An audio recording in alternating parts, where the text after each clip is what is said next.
can. I want to get you guys' thoughts on it. Tell me exactly how.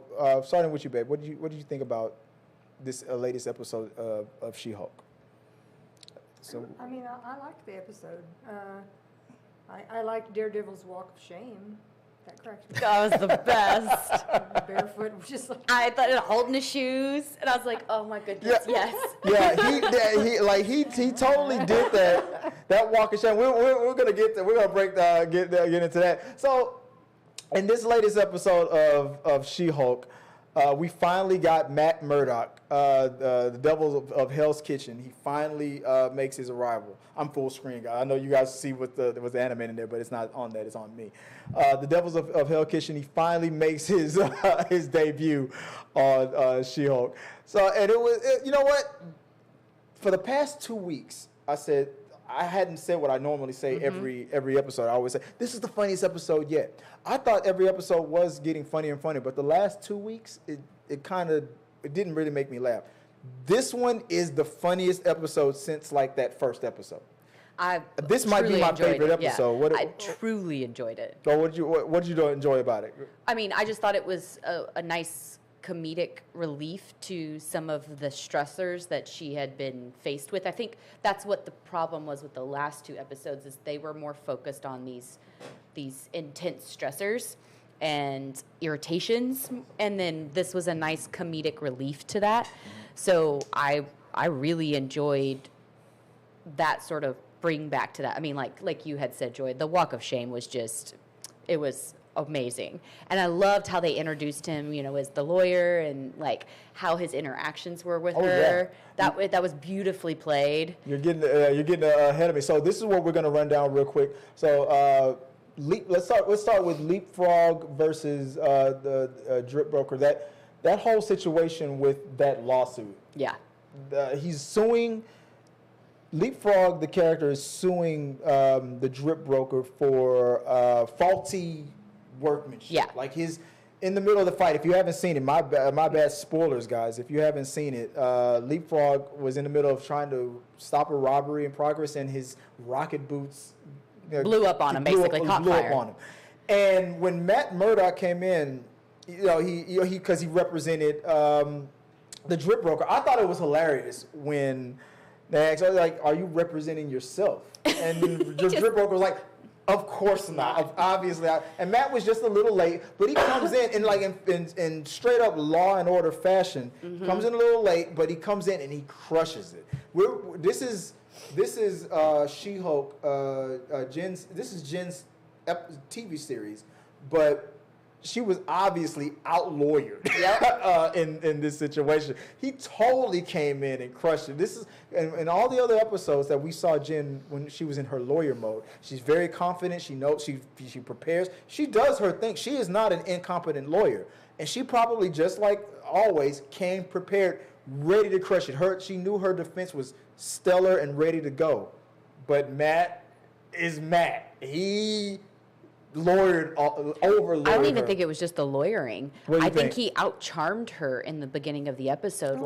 That was kind of like in the courtroom? Yeah, in the courtroom, like he out-charmed the scene because she's very charismatic within her scenes as a lawyer. Right. Like that's her power play whenever she's in those moments. I did feel like she had to be slacking, because I think that would be an obvious thing if someone is saying this, costume or whatever malfunctioned or whatever, that you would go through everything in order. Okay, did it come with instructions? What does it say? Does it, take me step by step what was going on, so that she could have easily been like, That's a good point. what did he tell you? What did it say? Dude, you used the wrong stuff. Like it was such an easy... Yeah, she's more meticulous than that, and she wasn't being very meticulous in that moment. I mean, she didn't want the case in the first place. Correct. She was trying to get out of it. Right. She was already upset because, of course, the Drip Broker immediately was like, be gone with, like, get out of here. You're done. All right. Blocked out. Yep. So I think that let's go down the list again. So next, another case with conflict. Her boss. Yeah. Once again, she's like, I have a conflict of interest here, in this case. And once again, her boss is like, I don't care. I think he's behind everything. Now you're with me. I'm feeling like he is somehow involved with that group of people that are Well, they really are against her. also played up to people's theories with her best friend. Right. Because when she showed up to get her ready for this gala, and she went into the other room, and Jen's walking backwards, it's like a big pause, and then her friend jumps out with her hands full of makeup tools. So it's like for a split second, you jumped the gun. You jumped the gun on that, but you know what that reminded me. You know what that was a reference to, right? The Wolverine. Wolverine.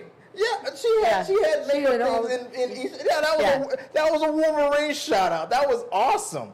But go ahead, baby. But no, I mean, people have been thinking that she has something to do with this. I don't know if I buy the best friend part. No, I'm not saying that. So I'm not gonna lie. No, I'm not saying that she is, but I'm just saying playing up to people's theories. Oh yeah. You know, they were dramatically pausing, and you're waiting for her, and then she pops out with like you're expecting something to actually hit its makeup brushes, and then you're like, oh. Yes. Yeah. So I think that's so really comedically done well. Yes. Absolutely. Yeah.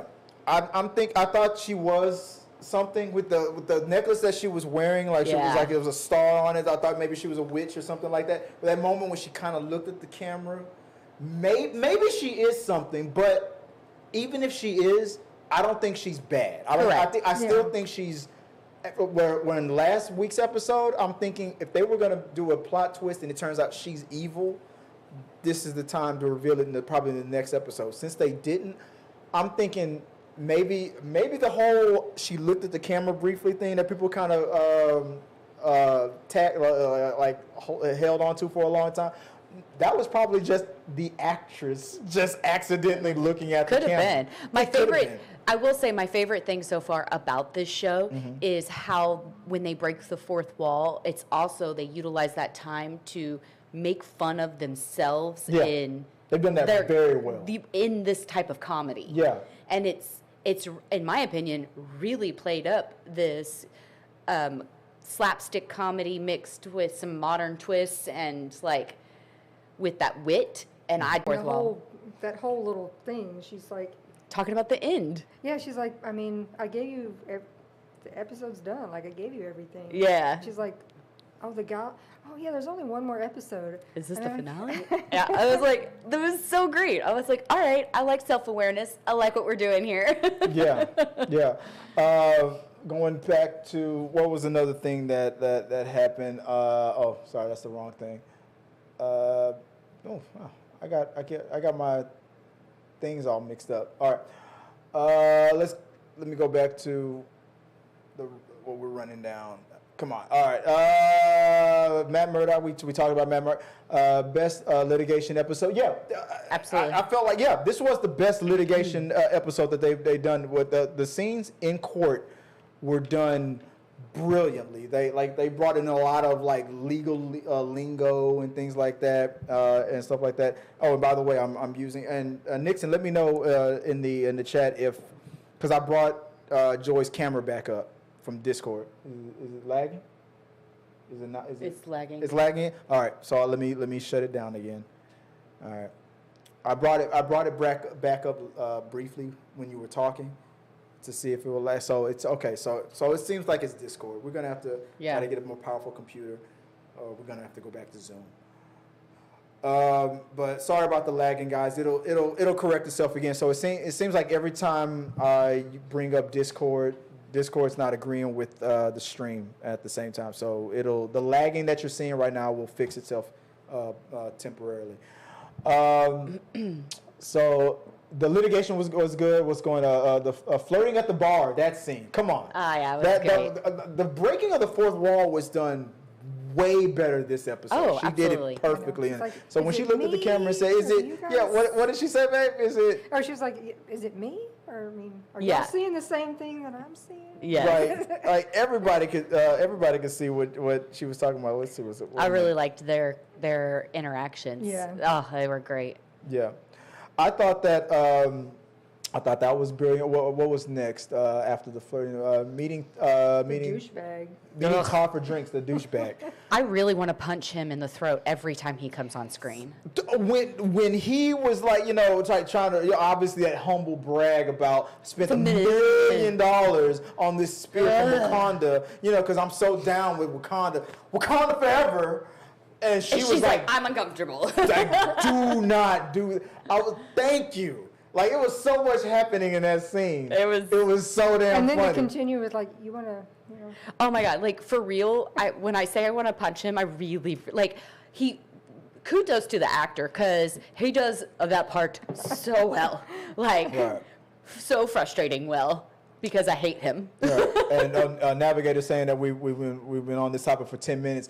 The Daredevil fight, the hallway fighting scene, it reminded me of the Netflix hallway fighting scene. I thought they were trying to do a callback to that. They also pulled in the Daredevil music, the theme music, in one scene when he was first. I did not recognize that. I missed it. I heard when I watched it. I heard it. I was like, oh.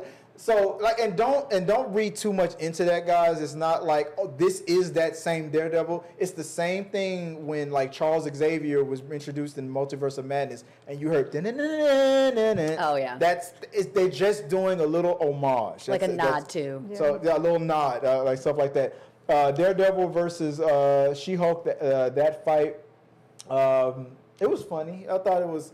It was also funny he kind of called her out with, because she's ragging on him, saying like, you were gonna take them out one by one. Like I did it all every 30 minutes or something like that. And he's like, yeah, but you destroyed everything. You're bringing up something that's very important. All right, now all the man babies that's always complaining about like how they like she's trying to make all men or everybody look like weak and stuff like.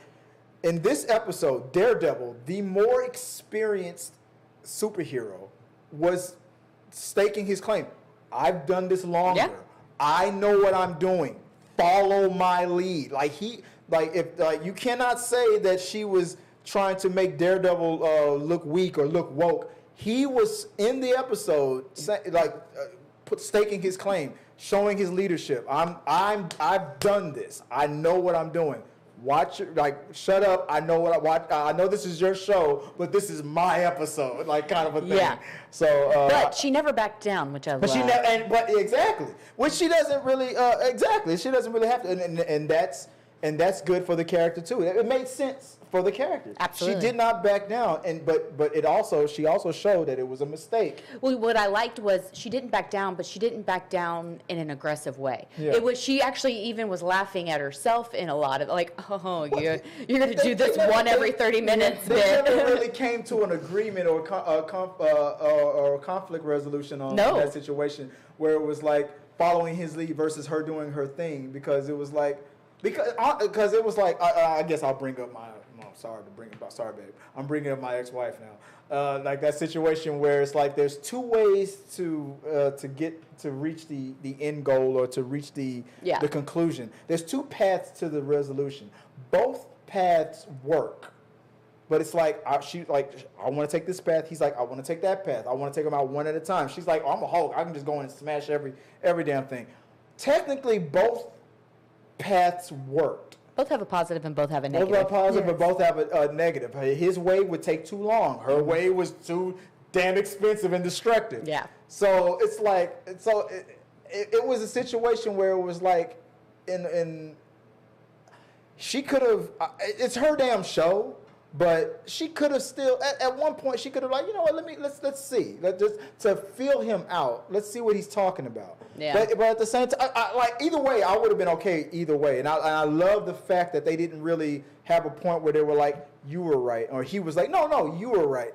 It never really got resolved. So it was really one way or the other. So I would go deep into a situation because the reason why I said I'm bringing up my ex is because that was the thing that me and my ex would argue always about. There's two ways to reach the goal. Neither one is really wrong, but it's like it depends on the situation. Who's going to be the person to take the step back and just to get it accomplished, let the other person take or have a happy lead. Compromise. Maybe Maybe both ways work in the situation, and you just got to manage to to use your tools to figure out which one to use at which time. You don't screw a nail and you don't hammer a screw. So you got to have the right tools You got and to the get right the right aspect. mask of tool. But I felt like Yes. I felt like in this situation, her being because he brought up such good points. You don't really act like you want to be a vigilante or a superhero. I do. I have been doing this. So for this one, like just to. Whether she wants it or not doesn't mean that that's like saying any newcomer coming into the world doesn't have a progressive thought that could be better than a traditional thought. So that argument of No. That's not what I'm saying. I'm saying what I'm saying is it would have been worth to try to see. Well, maybe I'm wrong because in a way she did do that with Bruce when she was learning how to be a Hulk, and she had a good point where I felt like I took her side over him. His traditional because he was on the thing of this Hulk personality is a second personality. You can't control it. But what he didn't realize is her DNA, her Hulk experience is going to be different because she can control it. So in that situation, she was right. An unknown. In this situation, I feel like Daredevil was right, but in her mind, she didn't know that. We did see a little bit of an out of control Hulk. which was great. Exactly at the very end. Let's move on. Let's level skip at the very end. Intelligentsia at the end, calling her out, saying she's also a slut, which was hilarious to me because that kind of triggered her at the end of the episode. And they really where she loses control. And they really went like old Hulk. Yes, they did. Which was the point, to try Yes. to get them to see her losing control, reminding people that these Hulks are They have extreme emotions. Yeah. It's an extreme emotion thing. I will say the one thing I did not like that they brought to this episode specifically, and I was very underwhelmed, wholeheartedly underwhelmed, was her super suit. I mean, we saw. I saw her super suit in the trailers. So well, I didn't see it in the trailers. I knew that was her super suit. But like, I'm talking about if you're looking at it from episode to episode, they're all like very hidden about what it looks like. It's always in the bag. She's like, "Can I see it?" He's like, "No," and it's always this hinty thing. And then I was just like, "Well, this is a lame ass suit." I mean, it's comic book accurate though. But it's still lame. But it's still lame. They made this drip broker to be this all amazing thing and chic, and I was just expecting something different. But the point of the suit is to be functional for what it's supposed to do. But they've insinuated through the characters in the plot line that it was supposed to be something spectacular, and it was average at best. Spectacular is subjective. I'm looking at it like it is spectacular. You're looking at it like it isn't spectacular. Because they hyped it up, and I wanted some hype. Give me something. You wanted to see boobs. It was a little conservative, yeah. Well, it's Disney. Once again, the lesbian. You gotta peel the onion, guys. We also who did she see at the end? Who did she what? See, because the very last second of the episode, she turns and looks and is like, Wait, I missed it then. I must have looked away. I didn't catch that. Is there something I missed? It's like a something I shocked missed. look. There was a gasp moment where she looked at something? She turns, sees somebody, and is like. Wait, where was she at again? It was at that gala at the end outside, when they all had their guns on her. When they were arresting her. Yeah. Oh, that's right. And she turns and is like. She looked into the screen like fourth wall. Yeah, that's what I thought. I thought she was looking in the screen like, oh shit, I fucked up. Yeah, like I thought that was what it was. I felt like it was too much to the side. I took that. I took that as a damn. Because I felt like she would have. This is what Bruce was talking about. Because I felt like she would have said it. If it was to us, she would have been like, uh-oh. Yeah, I mean. Some words like. That's not. I mean, I get. Well, maybe. Yeah. Maybe I'm gonna have to watch it again now. Watch it again because me and Tabitha are thinking like it was oh shit, I fucked up, and you're thinking she saw something. Somebody. I'm gonna have to watch it Let us again. know in the comment section. I know the Navigator is like real pissed. Like, move on. Let's go to the next topic, guys. I've been trying to get him to keep going. He's going on these spiels. I'm sorry. My bad. Stay in school. Okay.